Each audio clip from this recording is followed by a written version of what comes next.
Hey, thanks for joining me. This is Grisha Stewart, and this is my series, I've Changed My Mind.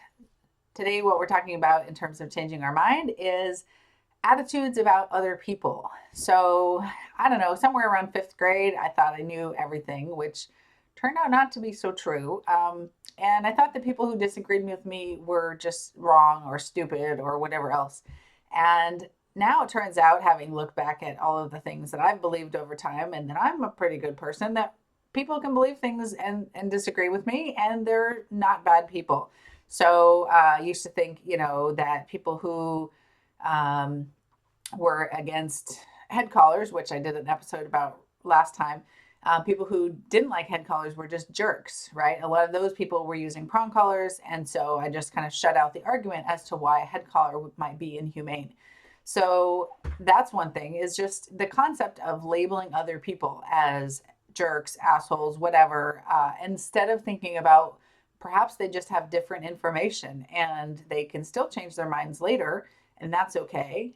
So, for example, Cesar Millan, it's very common for people just to think he's really mean or he's a jerk or whatever else. And a lot of the reasons why we are who we are is because of our past history. So he's been strongly reinforced for using those techniques.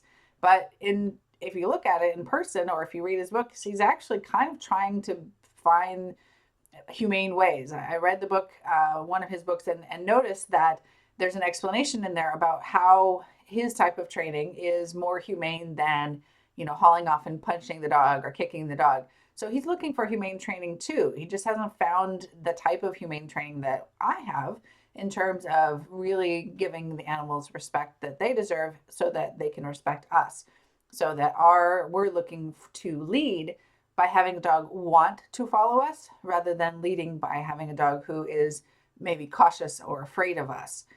So I would rather be, around someone who it just has a magnetic personality, that you want to please them, you want to be around them because they make you happy to be there. And that's how I want my dogs to be around me, versus the potential of having a dog who's afraid that you might, yell at them or disapprove of them or push them down or whatever else, or kick them in the ribs.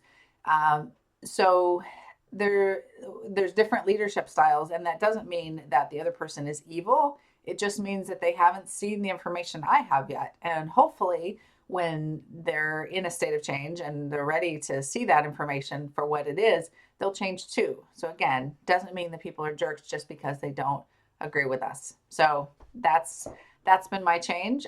So thanks guys for listening, and I'll see you in the next episode. Bye.